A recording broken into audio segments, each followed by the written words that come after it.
Hello, everyone, and welcome into more Challengers here on the Sorcerer Network. My name is Sorcerer Matt. All right.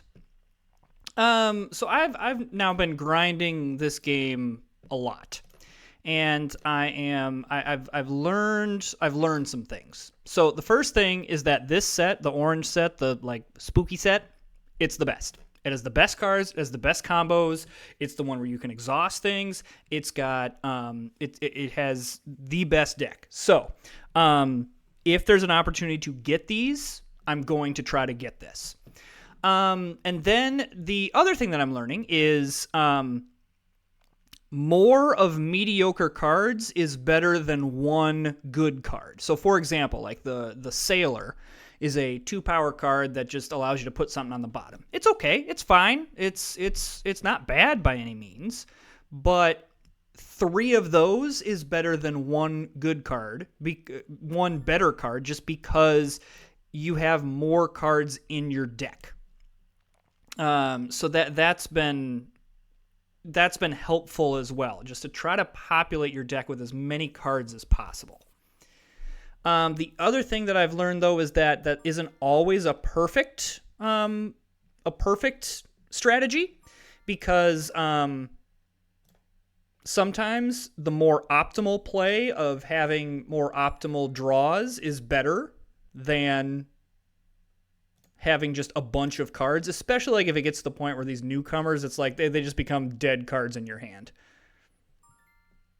Okay, I should be able to beat this because my last card's a spider.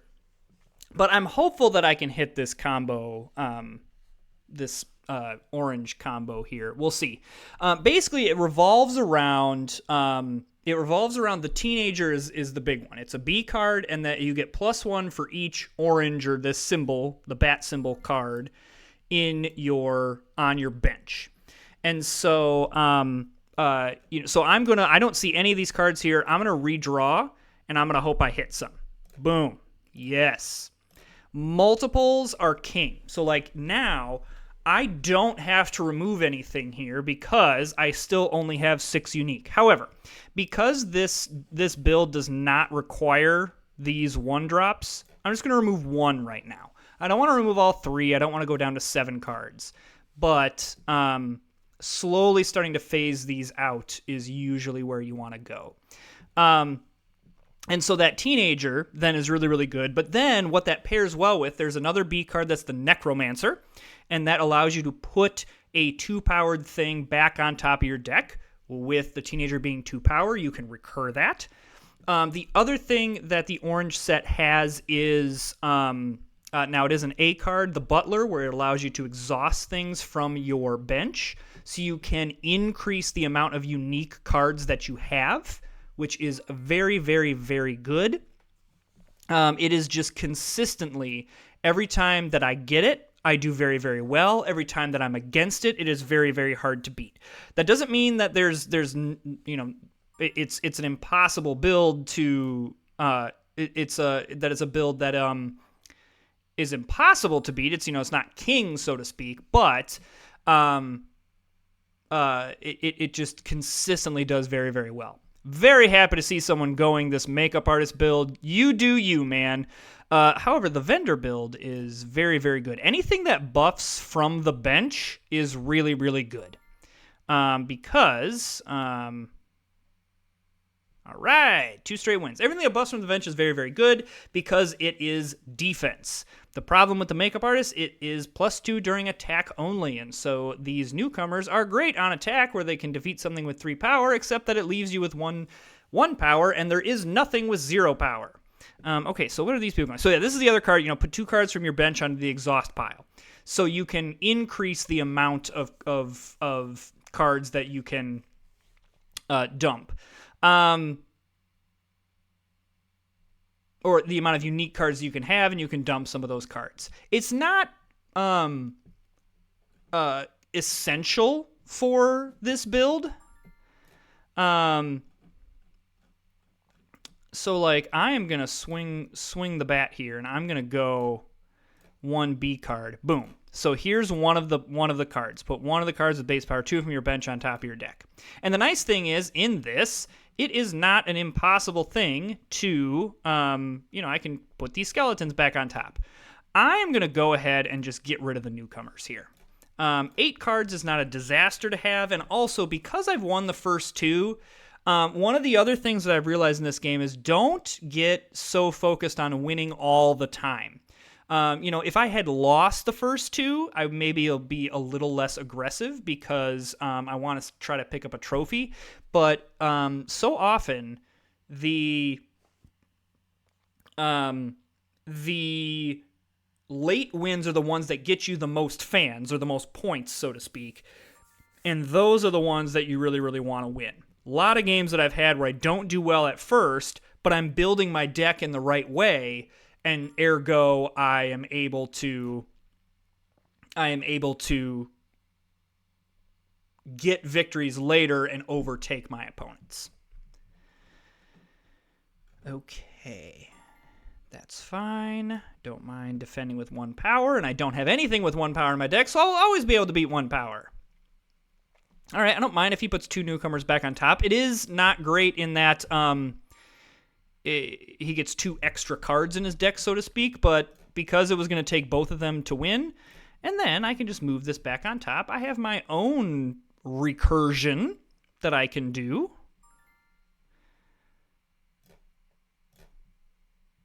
Okay, my skeleton there. All right, I've got another spider in the deck, and I've got, okay, that was a little unlucky. Oh, I've got the dog, that's right. So my last card here is a spider. Now, what I'm hoping is that I've had him waste enough cards that it's not going to matter. So he gets the butler. That's a clutch draw, because now he can...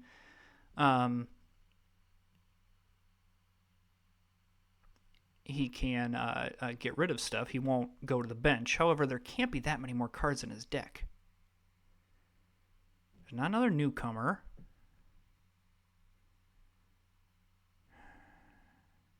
What if it's another movie star? Oh, no, maybe not. Just going to lose that one. But I'm okay with that. Like, that's fine. Like, we're building the deck in the correct way, and so I'm okay with that. Okay, we are definitely going the 2 B hits. Wish I would have hit something better there. Okay, this is the other alternative card that is really, really good in this. Puts the top card of their deck on the exhaust pile. It is insanely good to be able to put something on the exhaust pile. I like the bat here, and then we also now can... I don't have any way to remove cards, so I have found that I would rather take the less cards so I don't run out of bench space rather than like try to eke out that 1 card. Sometimes I'll do it, it just depends, but I have found more consistently keeping the 6 unique is most likely better. Yeah, so this ghost, the biggest thing is this in the exhaust pile. There's some cards like the cowboy that puts things to the bench, which is really, really great because then the opponent doesn't get to use the card on attack or in defense. But if it has a from the bench status, your opponent gets to use that. Whereas this ghost just gets rid of something, and you can't use its power. Nothing happens. So even if it just gets rid of 1 card, and it's a nothing card, it still is a card that can't do anything. And then sometimes you hit like the card that their deck needs in order to work, and it becomes absolutely insane. So what we are seeing here with this build, though, is if I do not hit a teenager, this build becomes a lot less good. Now, this does not mean that we can't win, especially if we're using up 3 cards in order to take down my 1 card. That is delightful. I am loving that. Okay, this will put a skeleton in the bin, so that's a 2 power thing. So when my necromancer comes up, it will... Movie star doesn't have any newcomers to target. That's great. All right, so now I can move that right back on top. And he decks already. Wow. So, like, this is what I'm talking about. I actually don't know if I would win this. I think I was winning, but that was quick that he ran out of spaces on his bench. So he's trying to eke out more cards, and it just didn't work. I get that maybe like with the movie star, he's trying to put cards back on top, like he's trying to cycle the deck, like it makes sense. But it just I barely got through my deck. I got through what? I had to put one card back on top, but 1, 2, 3, 4, 5 cards, and that's it. That's really not good. This guy has a. This guy could be dangerous because this guy could really get a lot of unique cards. Looks like he's got this blacksmith is really powerful, especially if you've got a bunch of cards there. All right, so we don't have a choice. We go for B. Okay, there is the teenager. That is a huge, huge, huge hit. And then I'm going to redraw. Ghost, I love it. I love this ghost. And now we can get rid of this champion because now all of my cards are the same thing. The trick with a lot of builds is it depends on, okay, well, if the teenager comes out first, what happens? Well, I now have this necromancer and it's just put one card with base power 2 from your deck on top from your bench on top of your deck. It's not if it's not if it has the flag, it's not on flag loss, it does it. And so it doesn't matter as much if I hit the teenager early because I have this necromancer in order to recur it. Another ghost is also pretty clutch. That's really, really nice. Because now that's 2 cards per deck that I'm getting rid of my opponents, and that matters. It matters quite a lot. So I would like another teenager and or another necromancer. The ideal draw next turn would be to get necromancer and a teenager. That would be insane. But now we've at least got one source where we've got a big beefy card, assuming we have a ton in the bin, that can really do some damage.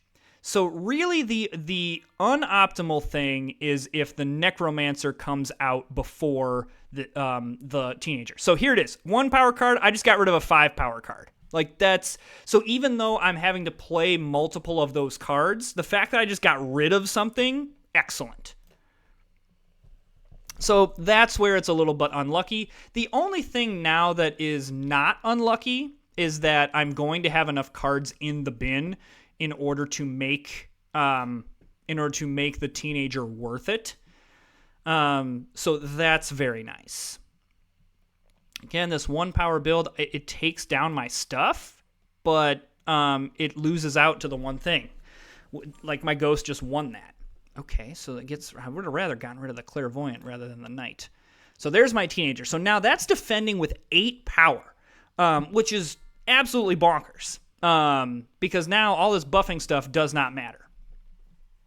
So this right here, and this isn't even like the most optimal build right here. Again, I'd like another necromancer. I'd like another teenager. There's also a C card that's in this orange, bat symbol set that can really make this deck go. So once again, we don't hit something here, so I'm gonna redraw. All right, that's not great, but I do hit the bat, and then it literally does not matter. I'm not going to use whatever card I hit, so I'm just going to grab this rubber ducky, and then I'm going to remove it because 10 cards, all of them in that. Again, would have liked another teenager, would have liked another necromancer, but so be it. Like this is not a bad deck. Really, the only thing that we are worried about is if my opponent would have had like ghosts and things like that. I've had it where I've had this deck with only one teenager, and then a ghost gets played, and there goes my teenager, and then this deck is surprisingly mediocre. Really the only thing that we can't have happen is like necromancer comes out first, immediately followed by teenager. That's the worst build ever. We want I wouldn't necessarily care if the teenager came out right now, simply on the grounds of I could recur it with the necromancer. However, with that said, I want it to happen late. So, all right. So that hurts. I don't love that, but now my Necromancer is going to be able to recur that. So that's the big thing with this Cowboy. Yes, it goes to the bench. Yes, that's annoying. I don't get the first use of it, but it didn't put it into my exhaust pile, meaning I'm going to be able to use it. What would have been worse is the Necromancer on my bench because I don't have a way to recur that. All right, so he puts out a Mime, defending with 4 power. I can deal with that, especially when I draw a Bat. That's really nice. Okay, so he's... this is actually a really interesting build here, too, where this just clears out the benches if you can hit the Mime. There's some other cards late, too, that you can hit that's like an empty bench spot, and if you hit it first, I had one match where, I believe it's the Illusionist, and I hit it first, and it was very devastating. So there gets rid of that Cowboy. That is delightful. Okay, so my Necromancer is quite literally last, which is really nice, assuming that they don't have another Cowboy in here that's going to ruin my plans here. Or they have a ghost. So there, I mean, it was really, really, really unlucky that both times that something got discarded, it was the 2 cards that make my deck go. So that's where having the multiples of these is really nice. Because you can, then if you lose one, fine, whatever, it is what it is. But, the fact that we lost both of them was pretty, pretty bad. Okay. I like the vacuum cleaner here. And then, because it's another, and then I don't want to do the submarine because it puts the bottommost card of my deck on my exhaust pile, and what I don't want to do is self-exhaust something that's going to be really, really good.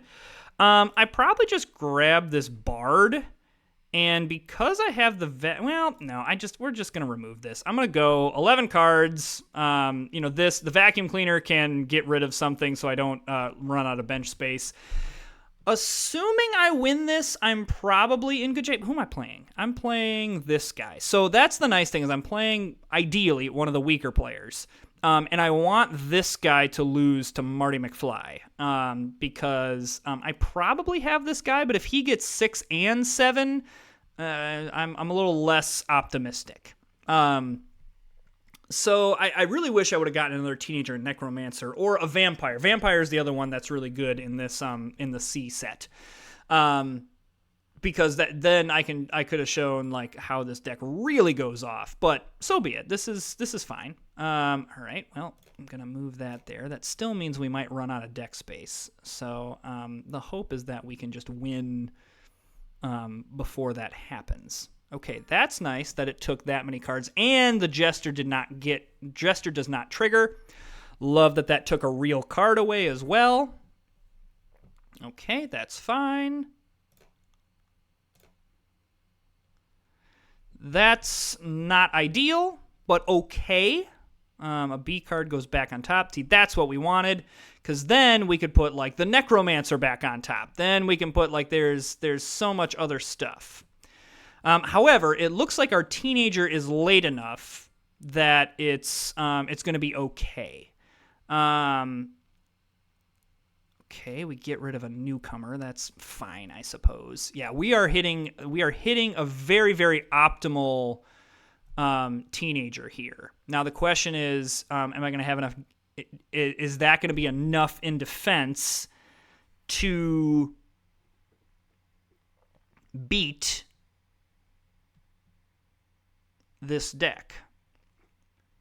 All of my opponents seem to be having quite a very good... Ooh, that's very, very good. Another very lucky draw, because that gets rid of 2 more cards. Knight is good on attack, not so much on defense. There's my Teenager at defending at an 11.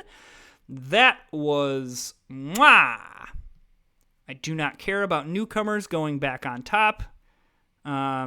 Even 2 of them, like, so be it. Oh, that hurts. The Knight So we just miss out. So, I mean, like I said, the build, can be beat. But really what I've found with this game is kind of what you see here is it's a lot of luck based. Just when the cards come out. The fact I was even in that match was that my teenager was last.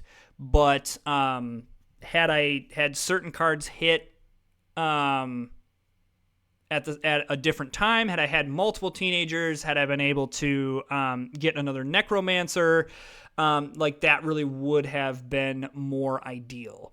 So I still think that is the ideal build, even though I'm not in the finals. Like I won 4 out of the 5 matches, but this shows you, like, this guy struggled for most of the game, but won 6 and 7, and is now in the finals. Whereas, I had a really great opening in the game. I won 4 out of the first 5 matches, but because they were 1, 2, 4, and 5. I'm not in the finals. So there's a couple things I could have done. One would be to try to pick up cards that have passive fans. That would have pushed me over the edge. And then 2, really don't, you just need to not care about winning early on. And this game shows it. Because this guy won the first match, and then even I believe the first match only were 2 fans. Let's say he lost the first match and just won 6 and 7, still would have beat me. So really, it is all about setting up your deck to be the most powerful by like 5, 6, things like that. That's what you want.